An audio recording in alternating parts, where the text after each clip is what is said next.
Welcome to today's web conference, WPC FY16 Updates for Office 365 Partners. I'd like to turn it over to your first presenter, Michael Pensaroli, National PTS for Microsoft. Michael, you now have the floor. Thanks, Kim, and good morning, everybody, and welcome to our first call for FY16.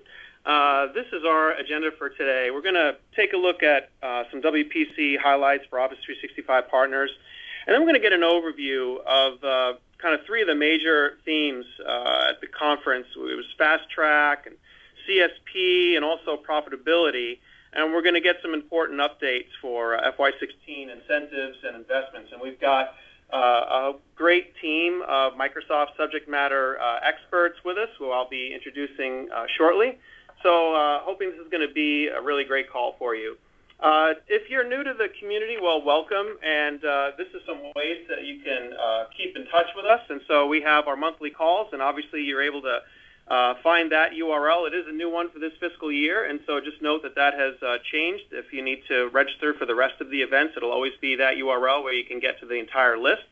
And then you can also join the conversation on Yammer. It's a great way to be able to kind of keep in touch and provide feedback and ask questions.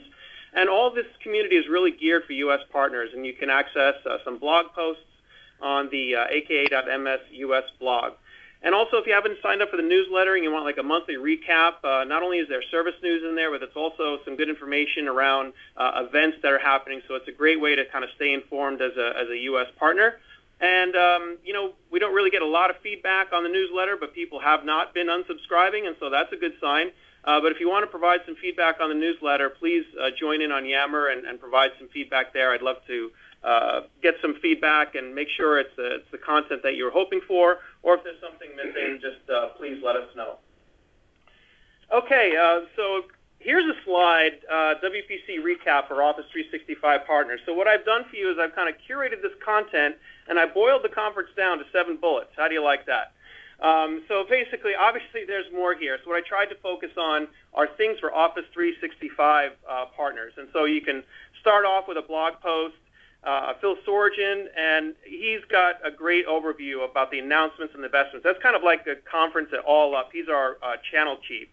And then, as an Office 365 partner, you're interested in productivity, and if you're a big fan of Julia White like I am, you can check out her keynote. She's got some crisp demos in there, covers Gig Jam and Cortana integration with Office 365, Skype for Business. So I would encourage you, if you wanted to watch a keynote, that was a really good one. And then Gabriella, but first the John Case blog. So that's a great announcements for Office 365 partners specifically. It's a real short read. Talks about E5 and some of the other investments that were announced at WPC. And then Gabriella Schuster, she has a great blog where she talks about the partner investments and also, a lot of changes that have been happening. There's some good information in there on training and certification and exam delivery. So some changes made it there to make it easy for partners to get certified. So I would have you check out that. And the last 3 are really around some of the themes that we're going to be talking about today, so I won't go into detail on those, around Fast Track, Cloud Solution Provider, and also on profitability. So there's a blog post out there. You can download these slides and get these links. I wrote a blog post which kind of expands on all these a little bit more if you want to get a nice recap. So moving right along, I wanted to introduce Eric Goltz. And Eric is he's a product marketing manager, and he's going to give us an update on Fast Track. Eric, welcome, and thanks for joining us today. Thanks very much. Good morning, everyone. My name is Eric Goltz, and I'm a product marketing manager on the Office 365 team, and excited to talk a little bit about our vision for Fast Track over the next year. Going to talk a little bit about some of the changes in the details of the offer and so on and so forth. But before I get into that, I'd really just like to talk about how we see the vision changing from last year to the next year. And in fiscal year 15, a lot of people really viewed Fast Track as this in and out process where we got the customer in the portal, we did a great deployment plan, and then we onboarded them with the OBC, and the partner might have taken advantage of the adoption offer, and that was it.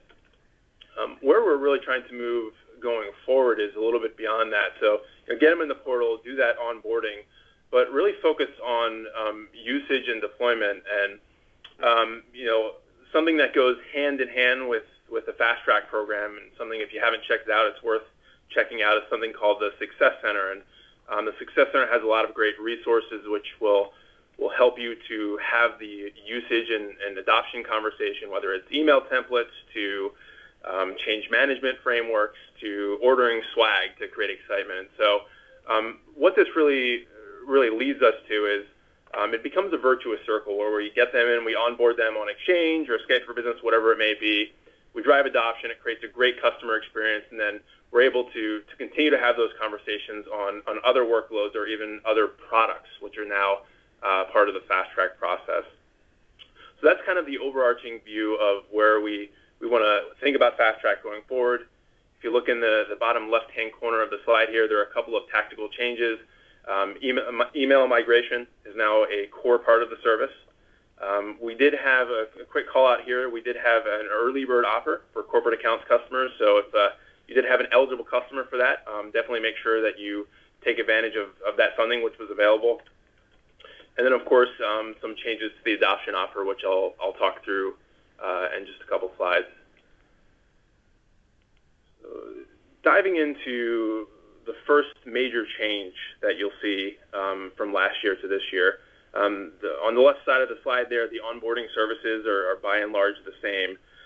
The major change here, as I mentioned earlier, is that mail migration, which was one of the options last year, and it was mutually exclusive with the adoption offer, is now a core piece of the service and is offered to all of the eligible services. All of the eligible customers. You can see a list of what's included in that on the right-hand side of the slide, and then the next question is, okay, what are the opportunities for partners on top of that? And so, I'll jump into the next slide. There's a lot of different opportunities that can be built on top of the mail migration service that is offered. I won't go into all of these, but one common thing that I hear a lot of times is email archive migration. So that's something that's not included in the mail migration service, and this is something we hear from our customers. And this is where it'd be a great opportunity to partner with the mail migration and the onboarding center and offer that managed services on top of it. So, with some of the changes, many opportunities going forward, and this is just a couple of examples.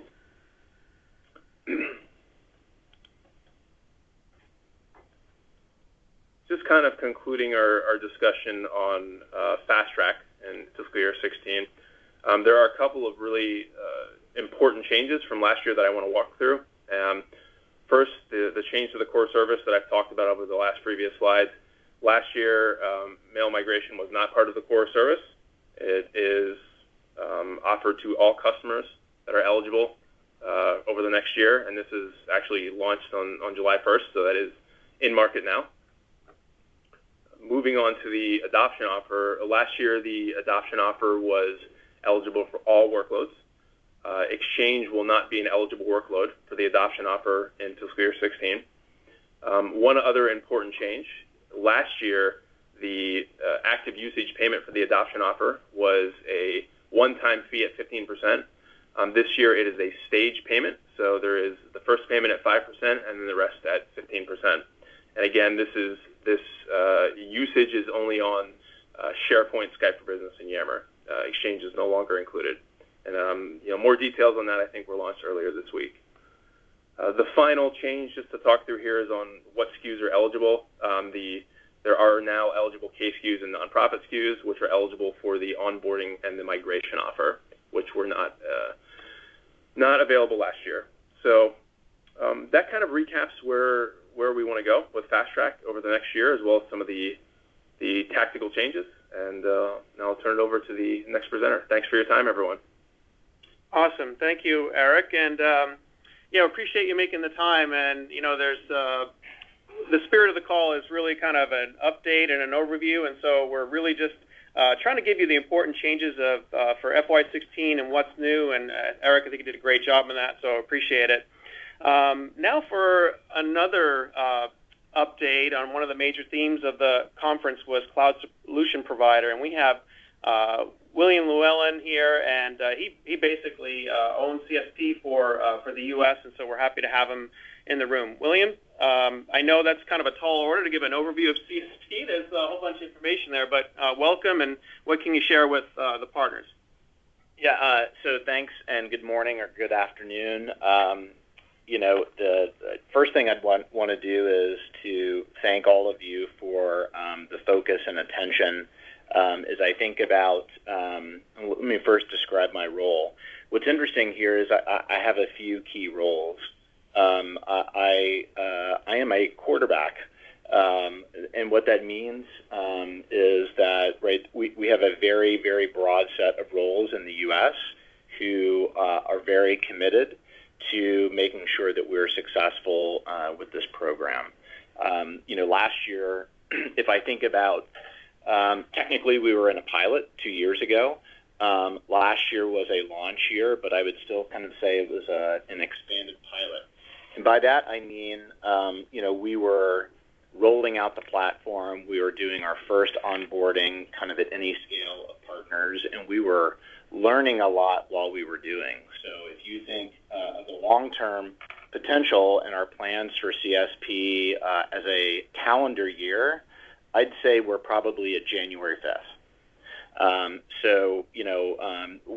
Because of how many roles are involved and committed, there are many stakeholders across the business. So my role as a quarterback is really orchestrating, making sure that we're working in alignment, that we're leveraging the vast numbers of people who are talking with you about this to make sure that you are prepared, that your PSEs, channel executives, other folks that you work with are prepared, to execute at scale. The other part is being an evangelist. So opportunities like this, larger opportunities, one-on-one conversations, my job is to obviously promote what we're doing, to answer questions. And to be honest with you, there's an element of, because of the newness of the program, of setting expectations. We don't always do great with our first communications and messaging around things that go out, and everybody else has full-time things that they're thinking about. So, we are continually refining our messaging and making sure that when information is out there, people really get it. And like I said, that's not only with you being direct, that's also the case internally. So my evangelism role kind of, is within these walls and also out in the community. I would say, CSP is new and it's transformative, and I think I strongly believe this is the case for our customers, for you, and for Microsoft. I'm not going to read Satya's quote here, but I will throw out something that he said that has stuck with me from the very beginning when he moved into the role. It was, first we will obsess over our customers. This outside-in perspective, this learning mentality that is referenced here, I think is, from the highest levels of leadership, indicative of something like CSP that we are going to drive going forward. So there are two things that I want to cover. Michael gave the high-level recap of WPC. I was pretty impressed that you could do that in a single slide. What I'm going to do then is I'm going to drill down a layer and kind of recap from a CSP perspective what that looked like, and then what's happened in the last couple of months. The next big thing I want to talk about, because we're still early, is, I think about this as now we've been to WPC. We've really broadcast this in a much larger fashion, and what do we do now, right? So how do we move through understanding what this is, and then ultimately getting us all to action or accelerating all of our time to revenue? Actually, you can go back for a second. So let's talk about the recap. So overall, WPC, I haven't seen a theme other than cloud generally that was featured so broadly and integrated throughout the entire conference. For us internally, when we get ready to go to WPC, we have visibility to key themes and how they're featured and keynotes and breakout sessions, and it was really extensive. And for me as an initiative leader in the U.S., right, this created a very nice wake for me to ski within because we accomplished a lot. The reception has been great. The engagement that we're seeing from partners has been really high. One of the things that we launched at WPC was a site, MicrosoftCSP.com, that was an aggregation of some previous web-based content as well as some new. And we've received, I think, within the first 4 weeks, over 350 indications of interest. Now that's obviously not that's not everything, right? We have large distribution partners who've been hearing and engaging with partners on a much larger scale. We have partners who are talking with their partner sales executives or other folks that don't kind of get captured formally through that mechanism. But that's one indication of what we've seen in terms of interest. Feedback that I've heard from directly from partners is a lot of excitement and also the need to know more, to understand more, and so that's one of the things that we're focused on. And then, from a platform perspective, we announced some new services. We announced the availability of Azure and CRM Online. The great news about that is we not only announced it, we're actually having partners who are transacting that today. Around Azure, it's really it's kind of a continuation of the EMS workload, but now with all of the Azure infrastructure as a service solutions. And CRM Online was even more nascent, but we've seen traction, and we're seeing a lot of our traditional Dynamics partners as well as partners who are seeing that as part of a broader overall business productivity and business value conversation coming in and developing and being successful. So we've been very, very encouraged. To be honest with you, the response has been overwhelming. So that's great, right? It's a good problem to have. And so I came through very optimistic. My year has been extremely busy so far, and we're moving forward with confidence, and we're again taking a very active learning mentality. So your feedback is extremely important. And I would ask, as you give that to us, tell us what's working, and I'm being genuine about that, as well as what's not, because they're both extremely helpful. Let's go forward. The next thing I want to do is, right, internally, how we prepared our partner-facing community internally to engage with you is, right, we need to have the basic conversation, right? Where, like I said, if this is January 5th, we still have a lot of education to do. So I want to talk about the models, right? So one of our key themes was, right, we want to make sure that this is communicated as a business model that works. And, our intention with the design is we want any partners who want to participate to be able to do so. Current structure of CSP is really in these two models. I think going forward, you'll hear us talk more about what's listed here as one tier as direct, and what's listed as two tier as indirect. Essentially, let me talk about the things that are the same, and let me talk about some of the things that are different. So when I think about direct and indirect, that's really going to go back to who Microsoft is selling to in the channel. And the one-tier model, a CSP is purchasing directly from Microsoft, and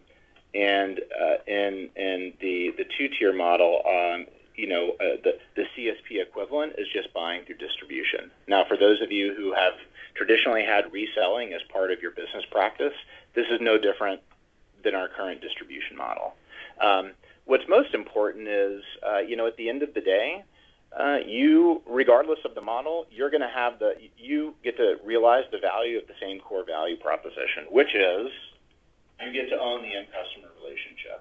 I would say the primary difference between the two models is how much of the billing, provisioning, support, et cetera, that you want to take on, right? So, I would also classify one tier as the highest level of commitment. And what I mean is, right, we're looking to you to say you're going to do it all, and you're going to do it with an extremely high quality bar. That actually gets reflected through our process, right? The one-tier model is a nomination-driven process, right? You need to essentially have a sponsor, a PSE in the field that you work with who says, who works with you to develop that nomination, who looks at all the capabilities that we're looking for and feels very confident not only that we have the capability to deliver those expectations, but also the ability to execute quickly. The great thing about the two-tier model is, right, today we have 5 of these two-tier distributors who've invested millions of dollars in infrastructure and billing and demand generation and overall support to extend to thousands and thousands of partners, right? So when I think one way to think about this is, hey, I want to get started as soon as possible, you can turn on a relationship with a two-tier partner in very, very short order. All of those 5 partners, because they've made those huge upfront investments, they're eager to talk to you. They're eager to start realizing the value of their investments. And, like I said, that really accelerates your time to market. So you can get started there, again, in very short order. Each of those 5 two-tier partners is going to have different offerings. They're going to have different capabilities. They're going to be structuring packaging to partners in a different way. So there's going to be a variety of ways that you can think about doing that. One tier, as I mentioned before, is a deeper commitment. You are going to be expected to provide that, all of those things yourself at the very start. And that's why the nomination process is in place. And actually, as a heads up, if you do decide to go one tier, within 30 days, we actually have a documented go-to-market plan that's very, very specific around what exactly are we going to do, what does success look like in terms of targets, and that helps us cement what that commitment is and defines, the model and the metrics of engagement for the next fiscal year. We expect most partners are going to go through the two-tier model because of the reasons I described. The time to market, either not the desire to have billing or to make an incremental investment to make it scale. So again, the two-tier model is set up to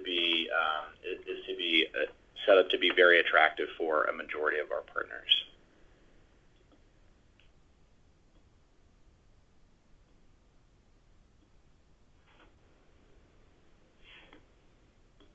Seems like we may be having a hard time advancing the slide. This you may have heard or you may have seen this before from a PSE that you work with, but we've tried to provide a decision-making framework, right? So as you think about what the value props of the model are, how do you evaluate your business? What are the benefits and what are the investment considerations? And you can read the slide later, but I'll call out, this ties back to the last slide. If you look at the investment considerations under one tier, that's indicative of, what's required to be successful and what the expectations are. Likewise, if you look at the benefits of the two-tier model, they're not only more extensive, but they are going to allow you a quicker time to market, and the investment considerations for you are significantly lower. So this is a tool that you can walk through yourself. If you're a managed partner and you have a PSE relationship, you can talk about this. You can use this not only in those conversations with your business partners, your management team, your board of directors as it's appropriate for your business. But we want to not just say, here, go do it, but help you guide through that process. And then this is really trying to get you through, once you get a decision, how do you move forward? So connecting the dots with the last two slides, you want to be a two-tier reseller. Again, we have five partners. Here are individual people's names and email addresses who are ready to take your call to talk about what that looks like and accelerate your time to market. If you think that one tier is the right way to go, you need to be working with a PSE, if you're not already, on drilling down. What do those capabilities really look like? If we turn on the faucet, are we prepared to catch all of that and do it with a high level of excellence? And so, those are really the two paths once you decide that you are ready to engage.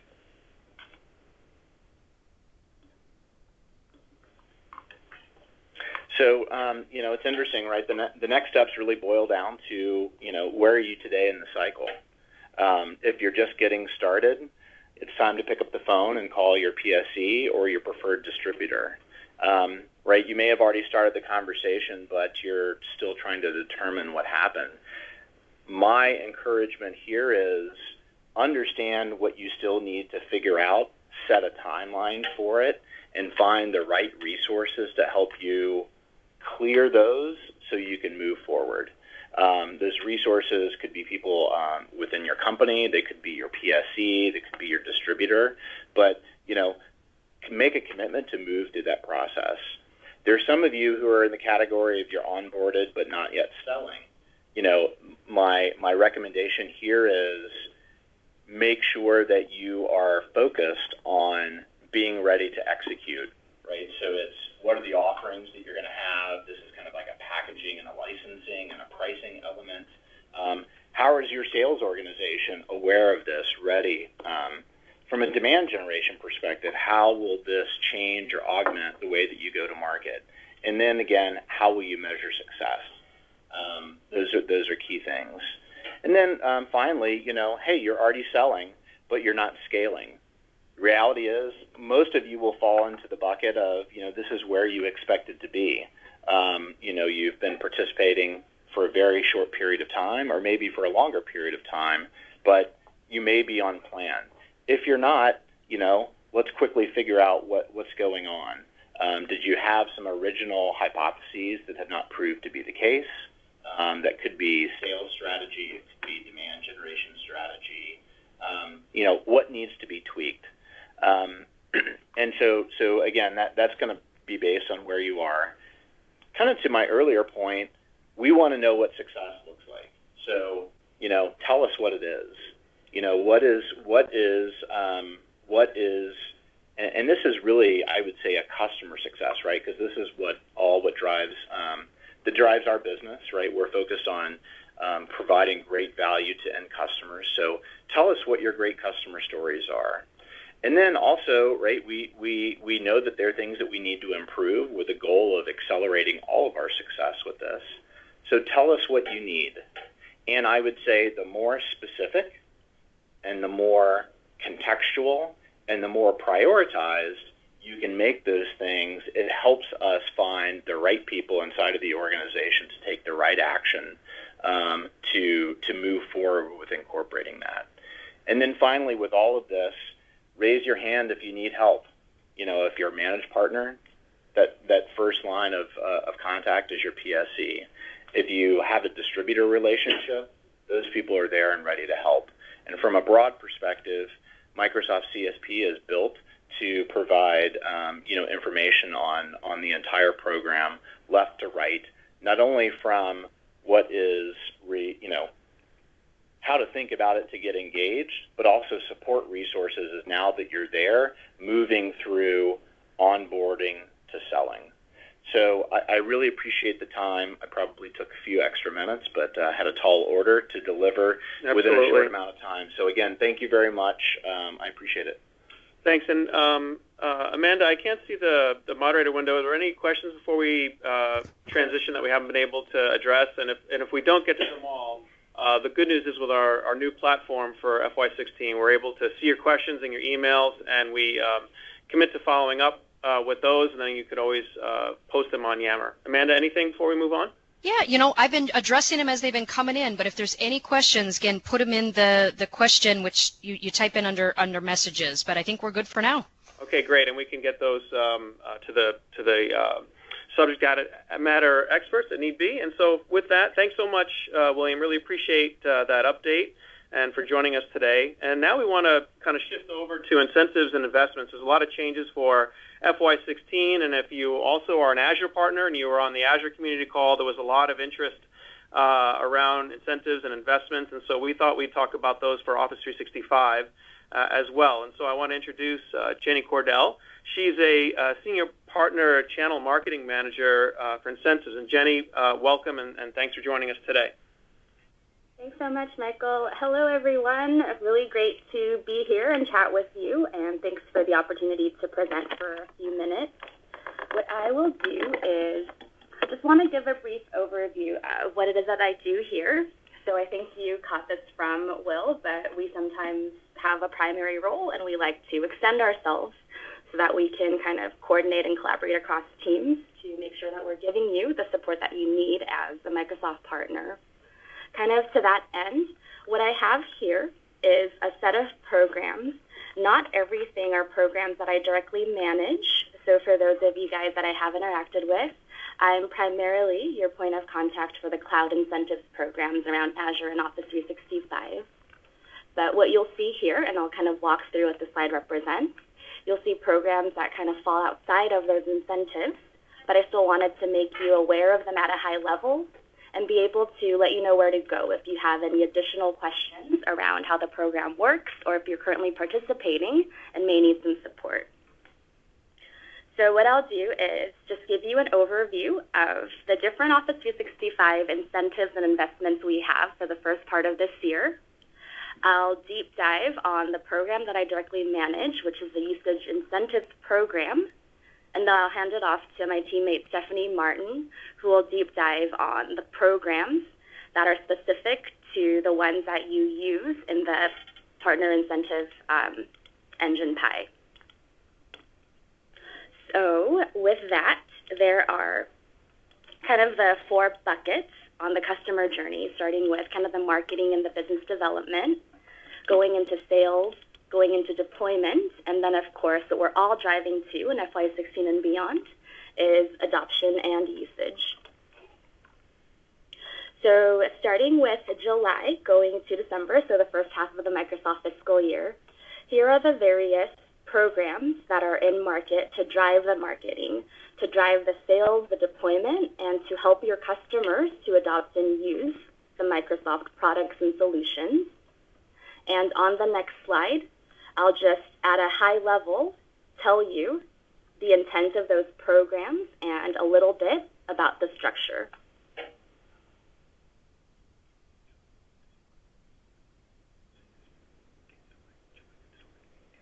All right, so here is the same set of programs that you saw on the previous slide, and just some bullet points on what they are.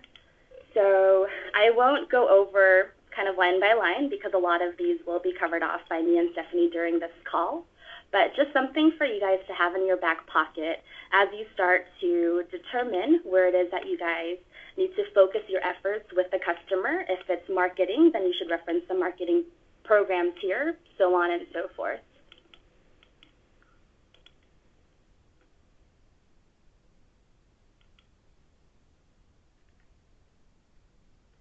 So what I will spend a few minutes talking to you about now is the Microsoft Online Services Usage Incentives Program. So for some context, incentives programs are designed by Worldwide Partner Group. So they're designed worldwide, and they're rolled out to all 13 subsidiaries. And I'm your point of contact in the U.S. for questions you have around readiness, how do you operationalize best practices, where you need to go for support around this program. This launches October 1st, so we're about T-minus 27 days, 28 days from launching this program. And this aligns to what it is that Microsoft needs your help with, which is we have great products and solutions, and they are deployed often to the customer already. We need your help to get our customers to use, which means they'll see the value, which will lead to things like renewals, things like services opportunities on top of just the usage that you're driving, which is what we're paying on here. So just some key bullets on the structure of the program. An important one is the partner eligibility. It's eligible, or partners that have a cloud productivity competency at either silver or gold level will be eligible for this program. Also important to note, and now I'm just referencing some bullets on number 3, it's paid to the digital partner of record, which means you work with your customer to get assigned as the digital partner of record. So they go into their account center, and there's a POR field where they'll associate your MPN ID. There's screenshots and kind of the messaging around how you ask your customer. Those resources are available. If you don't know where they are, let me know, and I'm happy to point you to them. Also, the usage incentive that I'm currently talking about is only available to partners that are driving usage on customers that have purchased seats on an enterprise agreement. So, for example, if your customer purchased online services seats, or you influence the sales of the online services seats on CSP or Open or WebDirect, that's not what we're trying to accomplish here. So those seats absolutely should drive usage, because with driving usage will be other opportunities for revenue, but specifically for this incentive program payout, those other non-EA seats won't be eligible. Just a couple of key points before I hand it off to Stephanie. So the incentive rates here are 10%, and that's based on the workload of driving usage of and the rate card value associated with that workload. So, for example, if you're driving an eligible workload and the rate card is, let's say, $4, then you would take $4 times the rate of 10%, and that would be what you would earn for that user. There's, of course, mechanics of how this program works, and I won't have time to cover them here, but what I will suggest is there's a link on the slide. There's some great resources on how this program works. The program guide, what products are eligible, what are their rates. Furthermore, I have a couple of resources available to my U.S. partners.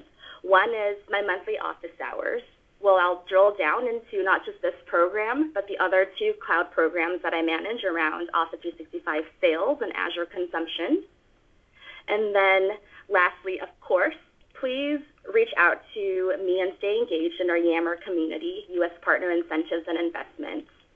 It could really be your first place to go if you have a question about any partner incentive or investment program and you just need some help. Reach out to us. Stephanie and I are very engaged, as well as the rest of our team. And if we can't answer the question, then we'll do our absolute best to get you in touch with the person who can hopefully solve your pain point or address your questions. So with that, thanks for the time here, and I'll just hand it back off to Michael. Thanks, Jenny, and great call out on the Yammer group. So we have a group. It's part of the U.S. Partner Network, Yammer Network, and so within that we have groups. We have the Office 365 group, which I encourage you to join early on the call, and Jenny and Stephanie, there's a special group, right, just for incentives and investments, and I see, she's nodding, and I see a lot of great information on there, and so great place to go for updates on all of this. And so on the investment side, let's turn this over to Stephanie Martin, and she's a partner investments manager, and welcome, Stephanie, and it looks like you've already taken over presenter, so I'll just turn it over to you. Thank you, Michael. Can you hear me okay? Yes, very well. Perfect. Hi, everyone. What I want to do is go through the few O365 programs that are currently live in Pi and will be launching in Pi on this upcoming Monday, September 7th. If you're interested in learning more details about these programs and about the other programs that are not just strictly O365 focused, you're welcome to join the PI monthly office hours. Our September office hour is actually directly after this call. So if you're interested in doing that, let me know and I'll send you over the calendar invite. If not, we will record that call and post it on the Yammer group afterwards, so that way you can get the full information about PI for FY16. So to deep dive into some of the programs, we currently have a few programs that this is one that will be launching this upcoming Monday on the 7th. It's a Customer Immersive Experience program. Under the qualified partners here, if you see something that says specific lists, like it is here, it's just to notify you that not all programs in PI are open to all partners. If you're interested to know if you qualify for this program, all you have to do is reach out to your PSE or your marketing manager, and they will let you know if you qualify for that program or not. If you're unsure who your PSE or marketing manager is, go ahead and contact me, and we'll make sure to resolve that for you. The next program to just quickly cover is our LSI Marketing for O365. Similar to the previous one, just a few more activities that you can qualify for here. Essentially, you can receive up to $2,500 for each marketing campaign that you're driving. Again, this is open to a specific list of partners. So if you're unsure if you qualify, make sure to reach out to somebody on the Microsoft contact side, and we'll make sure and let you know if you qualify for this program. And then this program is currently live in PI. This went live in our August launches. What this is the O365 POC program. Essentially, you can receive proof of concept funds for a net new customer to O365. There is a little bit requirement here that the customer must be pre-nominated before you can request funds in PI. So essentially what you need to do is have your PSE on the account submit a nomination form. Partner submitted nomination forms will not be accepted. So what you need to do is ensure to have your PSE fill out the nomination form. The nomination form can be found on the Yammer site. If you're unable to locate it, let me know and I can send you a direct link to it. What your PSE will then need to do is nominate it, the customer, and if it is approved, we will then let you know the amount that customer is approved for POC. That funding will vary based on the engagement and opportunity that it presents.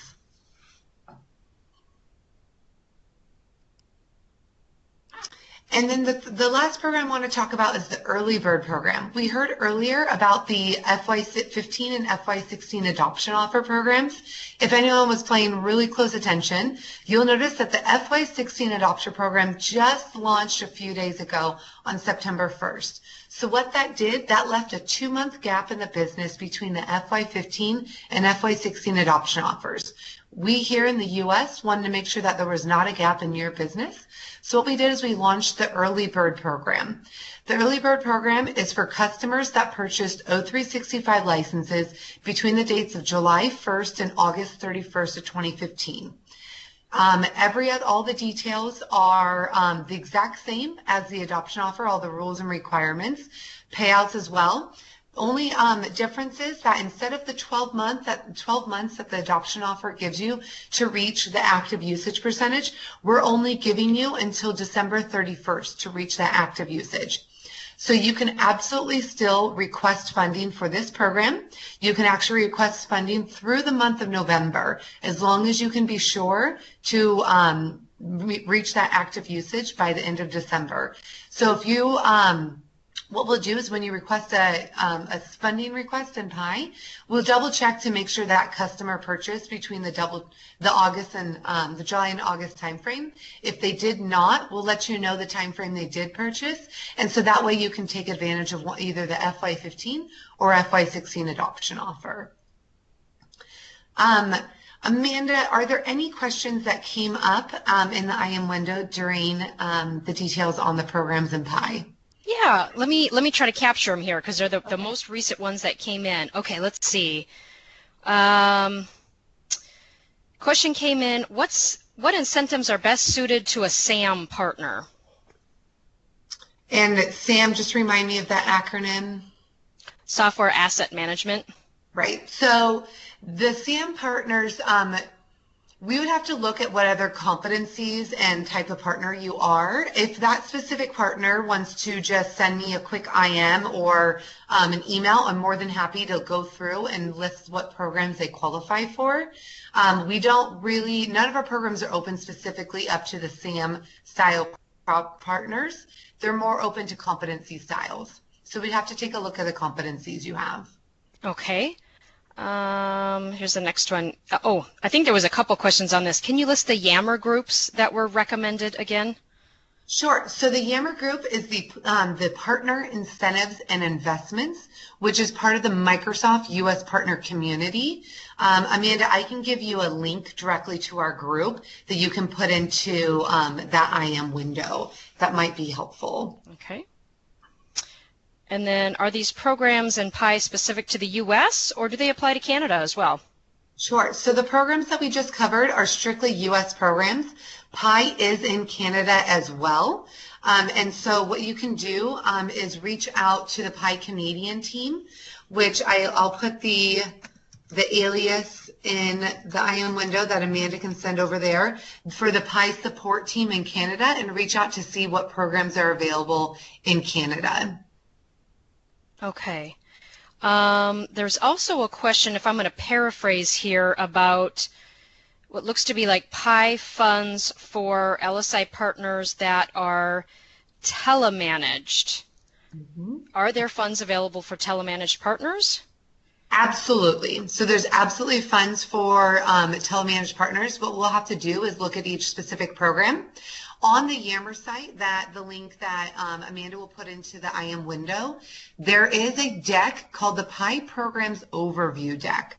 What that does, instead of you having to open up 15 individual program decks that list the details here, we consolidated it into a couple slides to where you can look to see at the very high level which partners qualify for which programs. So I recommend on looking at the PI Programs Overview deck, and then you can look to see there will be listing on managed partner type in that column. It says telemanaged, and so anything that says telemanaged you qualify for. Okay, thank you. It says, I'm assuming Exchange online workloads are not eligible in PI. For the Early Bird Active Usage program, I'm assuming the question's related to this, and that is correct. So. Exchange is not a qualified workload. The qualified workloads are the same as they are to the adoption offer. Okay. Okay, let me see. So, is PI applicable to SMB customers? Absolutely. Not all programs are open to all customer types, but what you'll do, again, in the program decks you can see here, for an example, there'll be a column header in each program deck that says customer segments, and if it's open to SMB customers, it'll be listed there. Or you can also look at the PI Programs Overview, again, for a holistic view, and in there as well, it'll list the customer segments that qualify for each program. Okay, let's see. I'm just going to read this one aloud. I think this one applies to PI. It says, I have a question regarding CRM Online. We're a Gold BI ISV and have developed dashboards for dynamic CRM Online users with the global ISV program. Are there any CRM Online investments available? So there is one CRM Online program going live this upcoming Monday. What I'll need to do is check with that partner to see if they qualify for that program, because it is open to the market maker program partners. Okay. So if they know they're a market maker partner, then they qualify for that. But if not, then they don't qualify for that program. Okay. And Stephanie, I think we covered them for PI. Thank you. Great. Thank you. Stephanie, thanks so much. And for those of you who are putting in questions, I know we have folks here that are kind of knocking them down as they come in. So hopefully see those answered. If they don't get answered during the call, like I said, we have a way to be able to contact you at the email that you registered at, and we'll commit to getting back, or you can always post them on the Yammer group. So thank you so much, Stephanie. And then finally, a big theme of the conference was around profitability, and there were some really good tools that were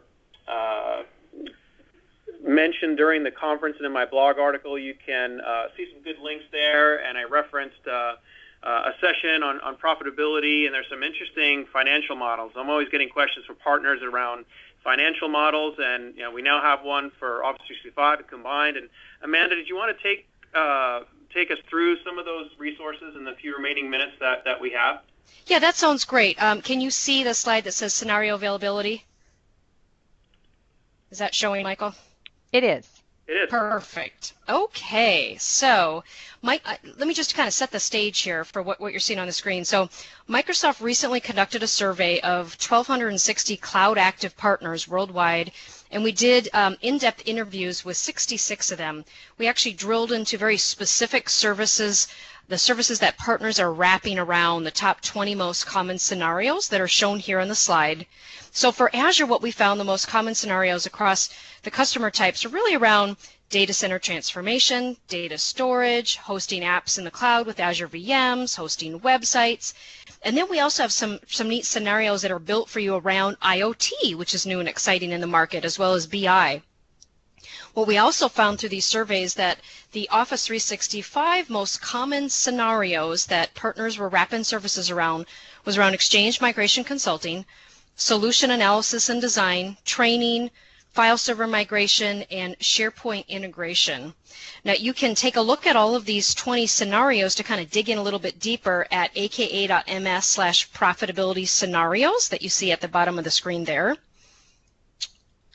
And I wanted to just show you kind of what a couple of these scenarios look like. What you see here on the screen, and there's a lot of words, you don't need to read through all of them because this information will be available to you. But each of those 20 scenarios that we've developed has 2 slides for each scenario to provide insight to you. This example is for Office 365, starts with an overview of the customer needs, talks about the market opportunity, and then the opportunity for partners. And there's a really good insight in here on what other partners are doing in each of these areas for success with cloud opportunities. And then the second slide with each scenario goes into depth into the partner profitability opportunity so that you can actually see what are some examples of types of services that partners are delivering for that particular scenario. So it'll give you an idea on areas that you might want to invest in to drive incremental revenue and to create stickiness around a solution that you have. So for the Office 365 example here, there's a few top services that we saw. And these dollars are based on an average 400-seat deal in corporate account sector. Now we do actually have similar analysis for both SMB and enterprise as well that you can take a look at depending on what market you serve. And so what you'll notice in the 3 different sort of buckets and profit pools, if you will, is under project services, for that average deal size, partners are getting anywhere from $5,000 to $75,000 per deal per project services. The types of things that they're rolling in are cloud readiness assessments, solution analysis, scope and design, Office 365 setup and remediation, and end user training. And then if you move into managed services, so kind of think about, hey, is this where I'm stopping, right? If you want to move into managed services and to get into more of a recurring revenue model, partners are typically getting anywhere from $5 to $15 per user per month for some of these services, such as domain and tenant management, help desk support, desktop and device management, including like MDM. Partners are actually charging for change management, and they're charging for performance and application troubleshooting, and for regulatory compliance services as well on a proactive basis. Then if you want to move into the other profit pool around packaged IP, what partners are doing in this area, they're typically getting anywhere from $1 to $15 per user per month. And the types of things that they're doing here when they're packaging up an application, because it doesn't have to be some big monolithic application, right, that's in market. They're packaging up things such as SharePoint vertical workflows, SharePoint functional workflows like for HR, online and self-paced training, automated Office 365 telemetry, and then external portals for end customer information or providing pre-configured dashboards. So that just kind of gives you an idea of what some of the other partners are doing and where you can think about, gosh, how could I monetize a little bit more with what I'm already doing in market? So I do encourage you to take a look at these 20 scenarios and you'll find quite a bit of insight there to give you some ideas. And then along those same lines, and to kind of accompany those 20 scenarios, and also to help with maybe building a business case and a plan to launch a new offering or a new service, we've built 4 financial models that you can use to look at the effects on P&L over a 4-year period. So the financial models that we have are available for Azure, for Office 365, for CRM Online, and then we have this combo model, which includes things like devices, or is kind of a catch-all for anything else that might not be covered in the other 3 models. And let me show you what that looks like. It is in Excel, and again, there's a lot of stuff on here, but when you open up one of the financial models, this is what you'll see on one of the tabs. Now you can enter key variables into the financial model. You can manipulate the numbers that are in red, so including things like, what's your average deal size? What's your fee structure? What are the margins? What are the costs that go into the business? As well as make a projection on customer ad projections. Then there's also some really neat sliders on there for, let's say if you're to say, okay, I'm going to develop a new managed service opportunity for an Office 365 opportunity, and I want to try to attach that managed services to 5% of my deals. I want to attach it to 25% of my deals. There's sliders that you can use for attaching managed services and IP services. And then once you enter all that information into the tool, you're actually going to see a projection of your revenue composition over the next 4 years, along with insight on how that might impact the valuation of your business. It's really a great way to create these what-if scenarios and to see the impact that it would have on your business. And then when you look into these financial calculators, you'll notice there's a couple different tabs.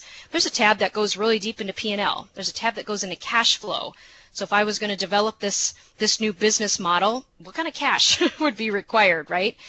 And then there's also an FTE resources section too. And you can refine and adjust those assumptions as needed. So I'm kind of going through it quickly too. So if you want to take a look at those further, and if you have a PSC and a PTS, that might be something that you would want to do with them. Yeah, Amanda, and also on the AKUS blog and the blog post that was referenced on the top of the call, there is a WPC session that I found very helpful that actually went through that, and I referenced that in the blog post. We're at the top of the hour, Amanda. Can we just kind of tighten this up? Yeah, we'll kind of wrap it up. So we'll leave you with, and of course you have access to the deck. Here's the top 5 profitability resources for you to drill in more to all the assets and the models that we just talked about around profitability and thinking about how to extend some of the solutions that you have today. And then I'll leave you with one last offer that we have that's really, really unique. It's called Sleek, and it's a cloud transformational tool. You can use it to build your business plan. Microsoft partnered with a company called Service Leadership, and we're offering this Sleek operational maturity level progression tool to just 2,000 of our North American partners. It's going to allow you to assess your current operational methods. It's going to provide you a very specific, actionable plan that's benchmarked against the best-in-class partners so that you can help maximize your profits. What it is, it's like hiring a profitability expert to provide your business with really unique guidance. It's an opportunity not to miss. So I encourage you to plug into a webcast that we have coming up on September 23rd to get an overview and a demo of what it looks like. But if you're thinking, geez, I might want to take a look at this now, go ahead. You can get started with the free trial. It's a three-month free trial at aka.ms/mpnsliq. So far, the partner feedback has been really strong. They're telling me this is fantastic. It's like nothing that they've ever seen before from Microsoft. Since it doesn't focus on technology, it's all about how you operate your business. So with that, we covered a lot of information. Michael, are there any other questions you think that we should surface up, or are we ready to close it out? Yes, we better close out the call. We're going to stay on for a few more minutes to try to get those answered, but let's shut down the recording. Great stuff, Amanda. Great profitability resources. And then, as always, if you have any other questions, please feel free to post them on Yammer, but we'll try to get these knocked down to the right people if they don't get addressed. So, Kim, you want to close out the call? Thanks. I really appreciate everybody for staying on. Hopefully you found this content valuable today. I know we went through a lot, but we wanted to get you updated, and we look forward to seeing you next month. Thank you, Michael. Ladies and gentlemen, your feedback is important. We hope that you found today's information helpful. Please take a few minutes to let us know by completing a short survey. Please click on the Messages button to find the link to the survey, and you can access the web conference recording via a link that will be delivered within 72 hours post-conference. And I'd like to extend a big thank you to all our presenters. This concludes today's web conference. You may now disconnect.